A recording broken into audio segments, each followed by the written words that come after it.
வணக்கம். நான் உங்கள் அன்பான சயின்டிபிக் வேதிக் அஸ்ட்ராலஜர் அஸ்ட்ரோரஞ்சி பேசுகிறேன்.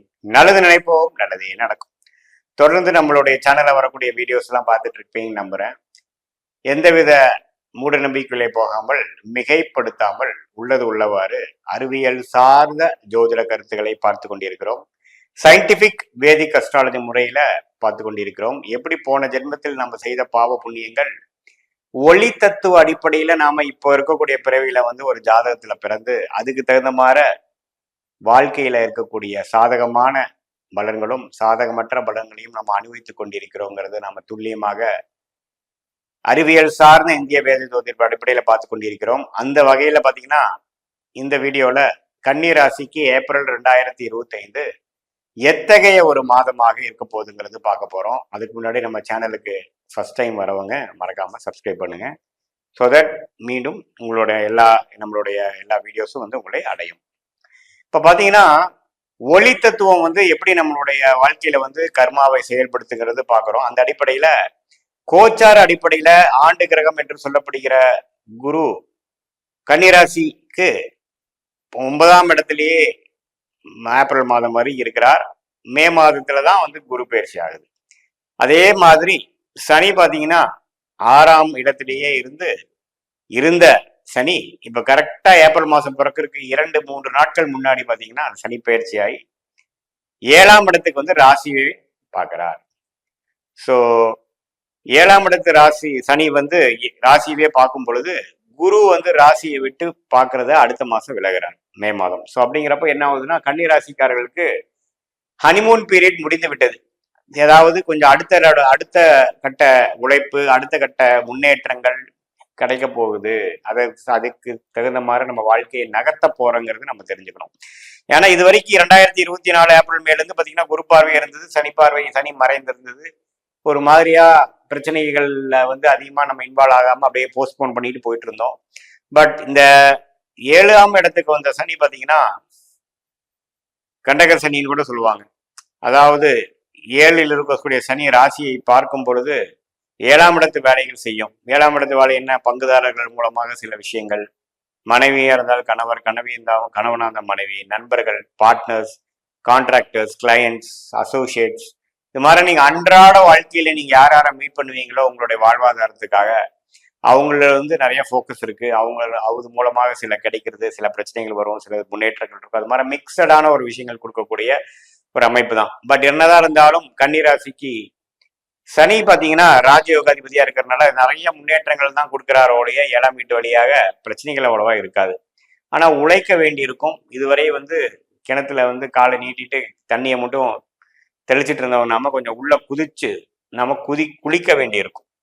அதாவது முயற்சிகள்ல ஒரு எல்லைக்கு போக வேண்டியது இருக்கும். முழுசாக முள்ளு செடி பிடிச்சாலும் முழுசா பிடிக்கணுங்கிற மாதிரி சில விஷயங்கள் இறங்கி பண்ண வேண்டியது இருக்கும். அது நல்லாவே பண்ணுவீங்க.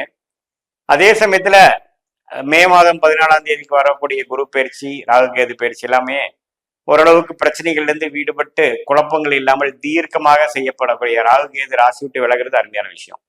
ஸோ இந்த ஏப்ரல் மாசத்துல உங்களுக்கு கடகசனியில ஸ்டார்ட் ஆகிறப்போ என்ன வருதுன்னா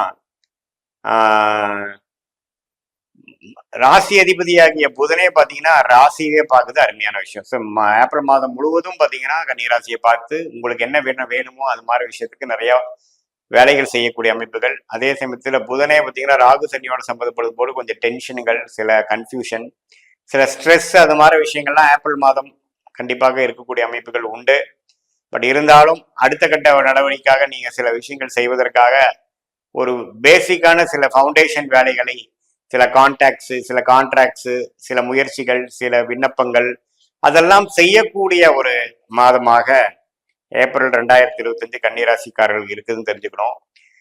ஃபர்ஸ்ட் ஹாஃப் முடிஞ்சு செகண்ட் ஹாஃப் ஏப்ரல் 14ஆம் தேதிக்கு அப்புறம் சூரிய பயிற்சி ஆகுது. சூரியன் 7ஆம் இடத்துல இருக்கக்கூடிய சூரியன் சுக்கிரன், புதன், ராகு சனியோடு இருக்கக்கூடிய சூரியன் 8ஆம் இடத்துக்கு மாறுறது பார்த்தீங்கன்னா கொஞ்சம் சேஞ்ச் ஆஃப் பிளேஸு.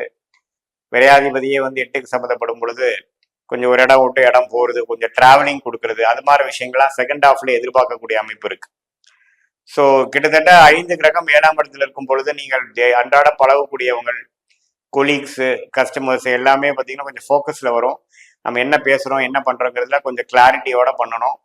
தெரியாத ஒரு கமிட்மெண்ட் கொடுத்துட்டு பிரச்சனைக்குரிய ஒரு மாற போயிட்டு அப்புறம் கஷ்டப்படக்கு அவாய்ட் பண்ணணும்.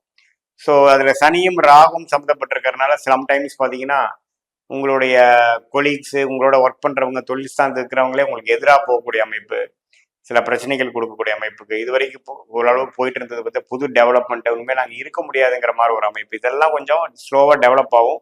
ஏன்னா நீங்கள் அடுத்த கட்ட நடவடிக்கையில் நீங்கள் அடுத்த லெவலுக்கு போகணும், கொஞ்சம் ரிஸ்க் எடுக்கணும், கம்ஃபர்ட் ஜோன் விட்டு வெளியில் வரணுங்கிறது தான் இந்த சனிப்பயிற்சியோட அமைப்பு. இந்த ஏப்ரல் மாதத்துலேருந்தே நீங்கள் பார்த்தீங்கன்னா இதுவரை ஒரு 1.5 வருஷமா சில முடிவுகளை தள்ளி போட்டுட்டு இருந்து சில முயற்சிக்கான முடிவுகளை தள்ளி போட்டுட்டு இருந்தவர்கள்லாம் பார்த்தீங்கன்னா அவன் மேலே பண்ணி தான் ஆகணுங்கிற மாதிரி இறங்கி கூச்சிருவீங்கன்னு மாதிரியே சொன்ன மாதிரி. ஸோ அது மாதிரி ஒரு நல்ல அமைப்புகள் இருக்கு. பட் இருந்தாலும் ஸ்ட்ரெஸ்ஸும் அந்த மாதிரி ஒரு கிளாரிட்டி இல்லாமையும் இது எப்படி போய் முடியுமேங்கிறது தெரியாத ஒரு கன்ஃபியூஷனோடையும் இருக்கக்கூடிய அமைப்புகள் இருக்கு. அது மே மாதம் குரு பயிற்சிக்கு அப்புறம் கொஞ்சம் கொஞ்சமாக நமக்கு கிளாரிட்டி கிடைக்கும். ஸோ இது மாதிரி ஒரு டிரான்சிஷனரியான ஒரு இடத்துக்கு ஒரு இடம் மாறுறது, ஒரு மனநிலையிலிருந்து ஒரு மனநிலையில் மாறுறது, ஒரு விஷயத்துக்கு டேபிளில் ஒரு கடவுள் ஒன்று கொடுத்துருக்கிறாரு, அதை வச்சு நம்ம என்ன பண்ண போறோங்கிற மாதிரி ஒரு டிரான்சிஷனரி மாறக்கூடிய மாறும் தன்மை உடைய ஒரு மாதமாக ஏப்ரல் 2025 கன்னிராசிக்காரர்களுக்கு இருக்குதுங்கிறது நம்ம தெரிஞ்சுக்கணும். அதுல ராசியவே இத்தனை கிரகங்கள் பார்ப்பதுனால கொஞ்சம் மன சஞ்சலங்களும் முடிவெடுப்பதுல ஒரு தீர்க்கம் இல்லாமல் போறதுக்கும் வாய்ப்பு உண்டு. அதனால பார்த்தீங்கன்னா கொஞ்சம் தீர ஆலோசனை பண்ணி முக்கியமான முடிவுகள்லாம் ஏப்ரல் மாதம் எடுக்காம கொஞ்சம் மே மாதம் குரு பயிற்சி ஆனதுக்கு அப்புறம் எடுக்கிறது நல்லது. ஸோ பட் இருந்தாலும் சில தேவையான சில விஷயங்கள் மட்டும் பண்ணி அதுக்கு தகுந்த ரிஸ்க் என்ன, ரிவார்டு என்னங்கிறதெல்லாம் யோசிச்சு எந்த வயதினராக இருந்தாலும் சரி, மாணவர்களாக இருந்தாலும் சரி, இளம் வயதினராக இருந்தாலும் சரி, முதியோர்களாக இருந்தாலும் சரி, தொழிலதிபர் அது மாதிரி இருந்தாலும் கொஞ்சம் நீங்க திட்டங்களை நீங்க போட்டு வைக்கிறது கொஞ்சம் 2-3 பேர்த்துக்கிட்ட செக் பண்ணி இது கரெக்டா நீங்க போற டைரக்ஷன் கரெக்டானு செக் பண்ணிட்டு போறது நல்லது. ஏன்னா இன்னைக்கு ஏப்ரல் மாதம் நீங்க எடுத்து வைக்கிறது பார்த்தீங்கன்னா அடுத்த ஒரு 2 வருஷத்துக்கு ஒரு தீர்க்கமா ஒரு டைரக்ஷன்ல போகக்கூடிய அமைப்புகளாக போயிடும். ஸோ அதனால கொஞ்சம் தீர யோசனை பண்ணி மே மாதத்துக்கு அப்புறம் பண்ணக்கூடிய அமைப்புகள் ஒரு தீர்க்கமான ஒரு நல்ல ஒரு சாதகமான ஒரு பலன்களை கொடுக்குங்கிறது நீங்க தெரிஞ்சுக்கணும். இல்லத்தரசிகள்லாம் பார்த்தீங்கன்னா 7ஆம் இடத்துலயே ராகு சுக்கிரன்லாம் சம்மந்தப்படும் பொழுது கொஞ்சம் கருத்து வேறுபாடுகள், சில பிரச்சனைகள், சில பேர்த்துக்கு பார்த்தீங்கன்னா காதல் கை கூடுறது, கலப்பு திருமணங்கள் கொஞ்சம் கைகூடுற விஷயங்கள், இதெல்லாம் நடக்கக்கூடிய அமைப்புகள் உண்டு.